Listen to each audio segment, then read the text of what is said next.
Monday again. I didn't tune in earlier, but I've been sort of busy catching up. There's a UPS there that actually was with me since Saturday. Good couple totes and a couple extra. There's at least 20 packages here going out from the weekend, and I'm a couple orders behind. So that is a typical Monday. Good to have orders, good to have order flow on the Crazy Picker Life with Wheeler, Dealer, and Banana Peeler. And down to the USPS to dump my packages, and then typical Monday running, trying to get out run today for a couple hours, a couple miles. Oh my goodness. And you know, school stuff before we get back in the office. Tonight is going to be just some organizational stuff that always sort of starts out the week that I haven't got to yet. I'll be packing my orders I haven't got to, and I'm sure some new ones will come in. And then I'll do some listing of items. I'll show those off tonight. Oh my goodness, what the heck did I forget? I just went into my week. Welcome, fellow pickers and would-be adventurers. Confused dealer here. I thought something was missing with the Crazy Picker Life, and I think it's because I've got sort of a different Monday going. For a while there, I'm not sure exactly why. I'm not going to get into that, but I was able to sleep pretty good last night, and sometime in the middle of the night I woke up because I was like, oh my goodness, I got to get down to work, you know, pack my orders from the weekend. And I was sleeping so good, I took my alarm and forwarded it till 5 a.m. and I got everything done, but as I talked in another video, it sort of feels like the whole day is just owning me. I didn't get caught up enough, so I guess that's my excuse for not starting my video the way it should. Okay, so I'll do some listing later when I get back into the office. I've got to move out some of the old stuff, and then I'm going to start mixing in and listing some of the cool stuff we got this weekend, as well as prepare for a rummage sale that we're going to maybe have here pretty soon with some business stuff. I want to move some of that stuff out, or at least get a gauge and start moving some of that stuff out. So a lot of rambling. That's my videos. I am going to address a question that came in that I think is a pretty good question, and I've had some time to process it a little bit. And the way I'm feeling, sort of like everything's coming out of my mouth scattered, I don't know if it's gonna translate real well. But I'll give you the question, and then I'm gonna go in and put my packages in there, and I'll answer it on the way home. Somebody asked, and this would be in reference to our last video where I went with the two younger boys and not Wheeler to the flea market in Denver. And the question was something like, how come you don't feel confident about buying camera gear without Wheeler? And you know, I got a little heat on that in that same question. How come that's not in your wheelhouse? So I'll answer that next. Okay, I got some questions answered in there with the postmaster too. It's nice to have access to straight information on my packages, trying to get a few lost packages and returns figured out. Okay, so the question is, how come I don't feel comfortable buying cameras? It's one of my main product lines. Shouldn't I feel comfortable? If you don't buy cameras, cameras may seem like they would be easy to buy and sell. They're everywhere, right? So when we started buying cameras, we bought lots of cameras, like, you know, 10 cameras in a box, a lot. We bought cheap cameras, we bought box cameras, we bought stinky cameras, we bought musty and damaged cameras. We bought everything camera, and we usually made money on most things, but you learn about camera condition by doing it. You learn about what things ship well, what things ship cost effectively. You learn a lot about what people are buying. You learn about different quality of gear, from consumer to below that, nobody wants it, to door stops, all the way to pro gear. You learn about what's in, you know, real desirable. You learn how to buy and price things. When we started out, we did a lot of that. We bought a lot of things. And Wheeler and myself learned by doing. Now, fast forward 5 years. Wheeler loves cameras. He loves taking pictures. He loves messing with cameras. He loves the mechanical. He loves the data about them. He likes to talk about how light enters the camera and how the picture has all kinds of different things, you know, contrasts and terms I don't even understand. He's passionate about it.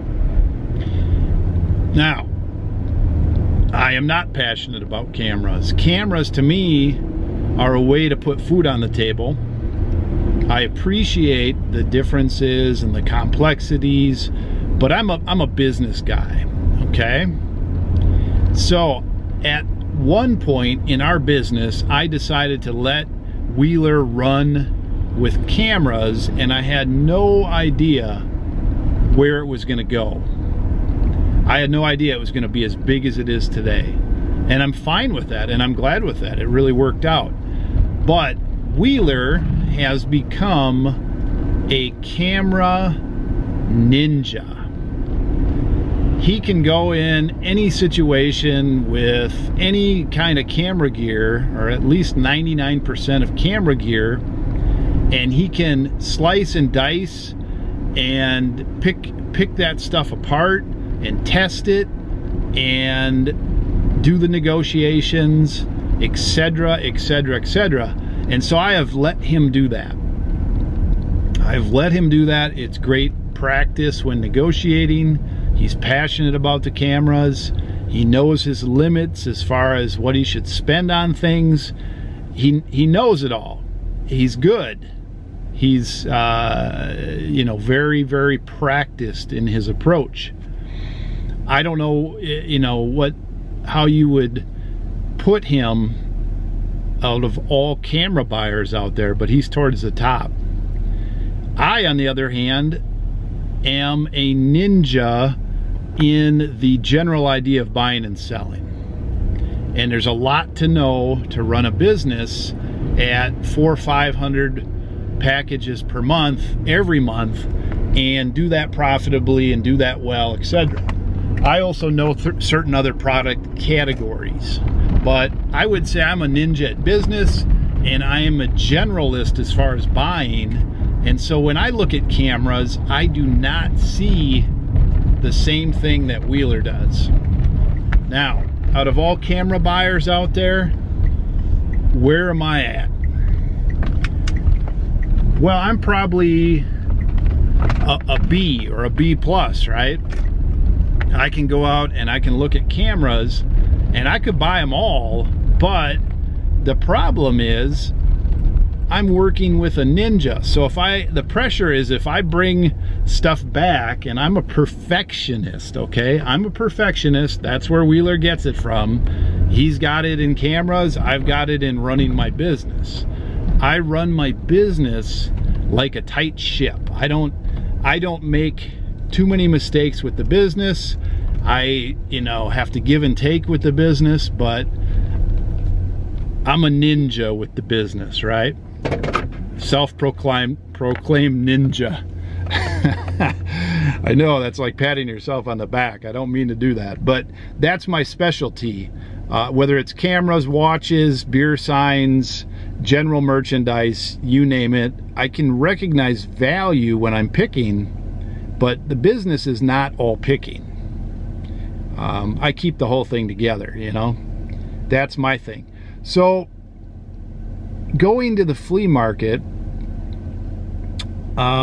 this last weekend, I did pretty well. Out of the cameras I bought, when it's all said and done, I spent $500. We probably will triple our money, maybe a little less. I didn't necessarily do as well as Wheeler would, but I did pretty well. And when I bring camera stuff home, I don't like to bring home stuff that turns into, you know, $2 profit or something.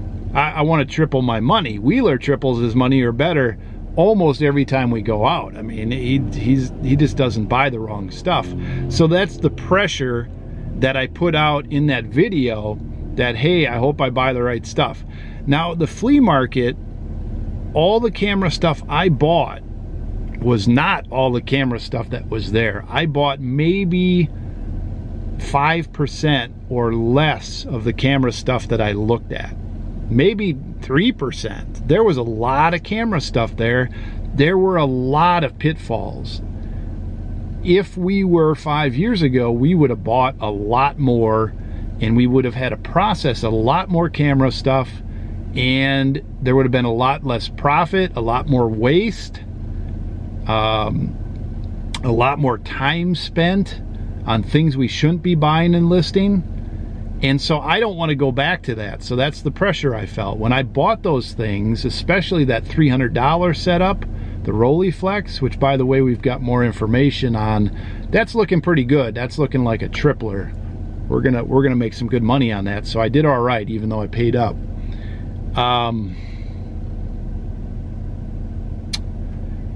So I bought a very small percentage of what was there, but when I bring it home, I'm under the Ninja. The Ninja looks at that stuff, and we have a very good relationship, but we don't mince words. We don't, like, try not to hurt each other's feelings. We just give it to each other, you know. Hey, Wheeler, we got to list more, I'll tell Wheeler. And he'll say, hey, dealer, those cameras you bought turned out to be garbage. I didn't want to hear that, you know. That's pressure. So why haven't I learned cameras? Well, if you buy and sell camera gear, there again are different grades. Anybody can go out and buy and sell cameras and probably make some money and learn some lessons and get better at it.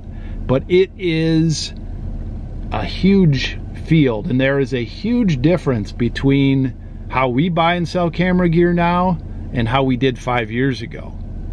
We're twice as good, and it's, you know, it's Wheeler knowing all the ins and outs, and it's me running the business end of it, and it's us meeting in the middle talking about how things should go. Not to mention when we do negotiations on bigger buys, we play good cop, bad cop. We play, you know, I'm the dumb camera guy. I'm the dummy with just the money, and Wheeler's the smarts, you know, and then so I'll be talking to him about other things, and Wheeler will be looking, you know, closely at the camera stuff to make sure we're getting the right stuff. We work together on a lot of things.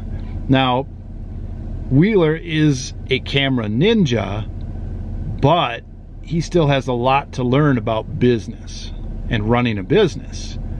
I am a business ninja, and I have a lot to learn about cameras. Both of us can do the other's job okay, and we can fill in a lot okay. But I have no desire to learn cameras. I have no interest in becoming a camera ninja, nor do I need to. I'll still pick up good stuff when I go out. I won't pass a good camera deal up. I won't not take a chance on some camera stuff. I'm just not a ninja. And when I go home, because Wheeler and I are so competitive, I don't want to get the raspberry from him. So that's probably what came through on the video. I still would match my camera buying skills against most people out there, and I think I would do okay. However, I look for other stuff. With Wheeler along, I don't need to worry. I help him a little bit find the camera deals and handle some of the aspects of them. But with him along, that's like having a sniper rifle looking for cameras. I can look at other stuff. And so we multiply what we're able to look for. It's a win-win. Now, if Wheeler goes his separate way, or if Wheeler decides to do something else, I probably will get a little smarter on cameras, mainly because there's good money to be made there. I will never pursue them like Wheeler does. I can't envision becoming a camera ninja, just because you really got to love it. I would become a ninja on something else, you know, if I had to fill the gap. I wouldn't stop picking up good stuff, but the passion's just not there. Okay, so that's a 10-minute plus answer to what I think is a pretty important question. It's really, if you're going to expand your business as a generalist, which I think is a good idea, you might find somebody along the way that you can work with that could be a specialist, or at least have somebody you can go to on some of those things. But to be a specialist only, I think you leave a lot of products out there that you should be buying and selling. And you can't be everything. I was a specialist with a couple of different eBay businesses, and there were super pros to it, like you could find everything. But the problem is, if the market changes, that's all you got. And that happened to me a couple times, and that was bad. So I became a generalist. Generalists, I can go in and out of any product category, and I can know enough to get it done. Do I get the best stuff? Do I make the most profit on every item? Do I, you know, pay too much sometimes? Do I pay too little sometimes? Do I, like I said, do I not pick up certain super scores because I don't know about clothing very well, or certain categories? For sure, when you're a generalist, you don't know everything. You don't get everything. I've got a camera ninja and a watch ninja in training. Those are good markets to be in, and I'm in a lot of different other markets. That's how our business runs.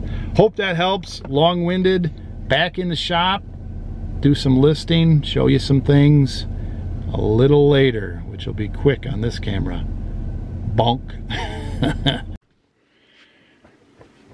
All right, I'm back in the office. I've been here for a while, just doing some miscellaneous stuff, sorting through some items to find some to ship, to list, ship and list and sell and ship. A little off today. Oh well, it's a Monday. It's the second round on Monday, right? Okay, so first listing, first, second, and third listing. I already did them, but I'll show them. Test strips. These are the good ones. One Touch Ultra, retail packaging. Bought for $12 each, sold for listed for $75 each, shipped. Those will still sell pretty quick. These are Bayer Contour, the DME version. These I don't make any money on, but people send them to me, so it's sort of a pass-through. We'll get them to somebody that needs them.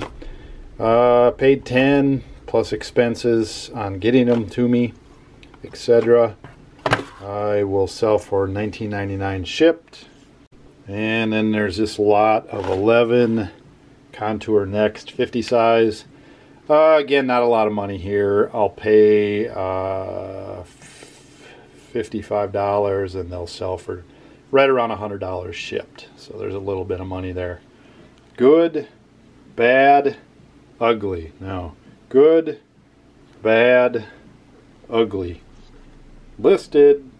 And then, I don't know, a few weeks ago we went to the flea market. I don't remember exactly when that was, and I bought, this might even be from before then. In fact, it is. I bought like 4 boxes of miscellaneous stuff, and I can't remember if I've got another box back there. I knew there was a lot of junk in there. One of the items that I listed I have back here, and it may take a little while to list. but one of the boxes had all these gauges in. So I listed a gauge lot. And I don't remember what I listed the gauge lot for, 30, 40 plus shipping. And then I picked through and I picked the best stuff. This is an old Nokia megaphone. I'm gonna list that for $24.99 plus shipping. It probably will sell. I tested it, it still turns on. I don't know if they can still use that or not, but people sell it as movie prop, or people buy it as a dummy phone or something, who knows. And then I've got a realistic amplifier that'll sell for 20 plus shipping, or I'll list it for 20 plus shipping. This is a realistic tape control center, again, either $14.99 plus shipping or 20 plus shipping. This I can't tell, realistic bulk tape eraser. I can't tell if it's new in box, but it's got the box and the instructions. It'll be $20 plus shipping, pretty easy, maybe $24.99. So 4 items there in that lot. You know, the guy begged me to take this stuff. I was looking at some other stuff that I thought was something I wanted to buy, and after looking at it I was like, no. He's like, what about this, what about this, what about this? I'm like, it must have hit me at the right time, because I'm like, all right, I'll take all 4 boxes. And he's like, how about 50 bucks? I'm like, how about 20 bucks? He's like, okay. I'm like, oh. So, looking here though, I mean, there's $100 plus shipping. I just have to list it and wait. So it's what I would call bread and butter, and it's not bad. I would rather buy and sell things like this as bread and butter, that are easier to list, easier to ship, and you don't have the electronics component. Was I hoping for a score in there somewhere? Maybe. And I did throw out some things that I probably could have listed and made a few bucks on, but I just don't want to deal with them. They're heavy to ship, and I can't test them, and there's a few pieces missing. So I'm just going to take the good stuff, the cream, and make the money and run. So I'm going to list all those. So I'm winding down on listing. What I'm going to do here is, I took these 4 items that I didn't list yet. Those are moved up from back there to up here. I'm going to go to the back room and move some things up here for listing, so that they are looking at me for tomorrow. I'll show you what I move up here. Well, I always find some good stuff, so most of this is the stuff that we bought this weekend. I brought Banana Peeler all the belt buckles up. When he comes in, he can work on those. We have some hats to reprice. Banana Peeler is doing a good job. He lotted up some of the hats. We did sell a lot of Michelin tire hats for 30 bucks plus shipping to Australia. So we're just going to lot the rest of those up and reprice them. Whatever doesn't move, whatever hat doesn't move in a few months, we've got to keep moving those out. And every time I move some things from the back room, I try to get some things that are sort of like in storage. So I've got these long Schlitz freezer, refrigerator, I guess refrigerator toppers. I don't know if I can ship those. I'm gonna have to think about it. And this is pretty cool.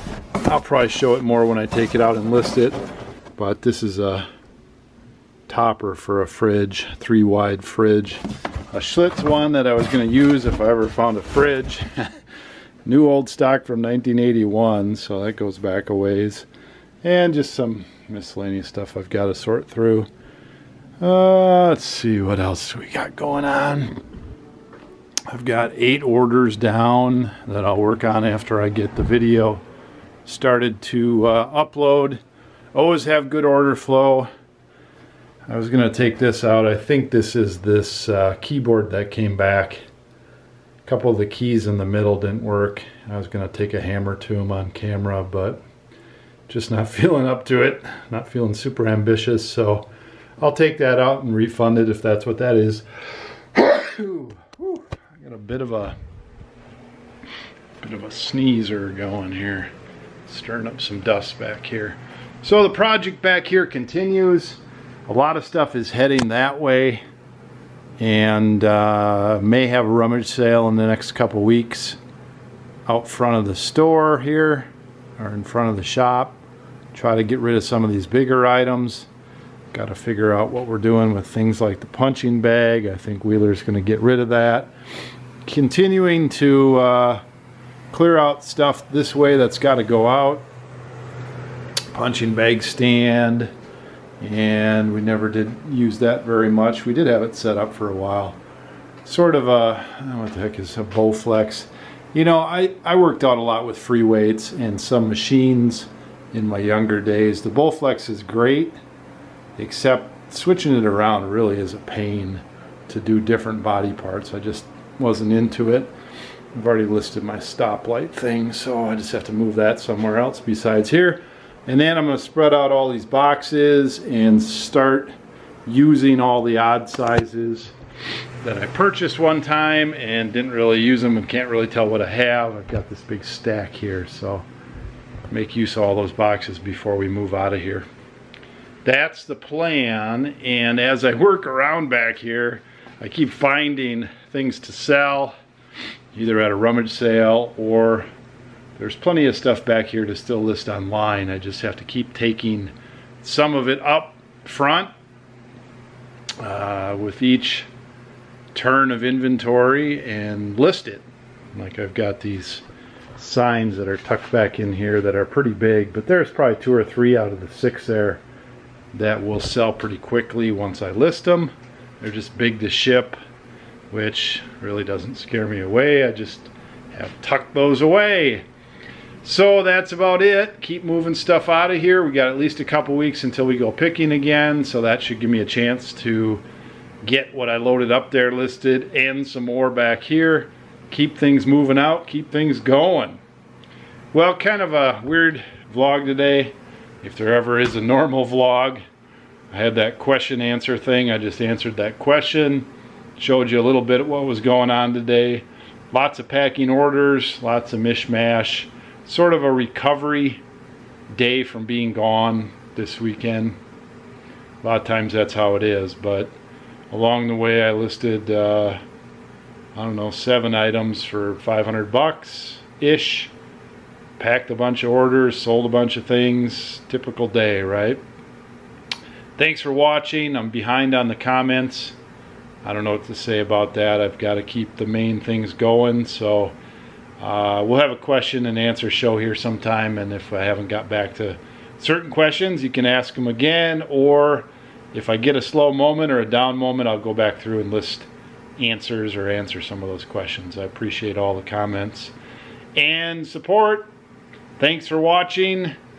Pick well, list often. Dealers out. Hey, Wheeler. Dealer Production.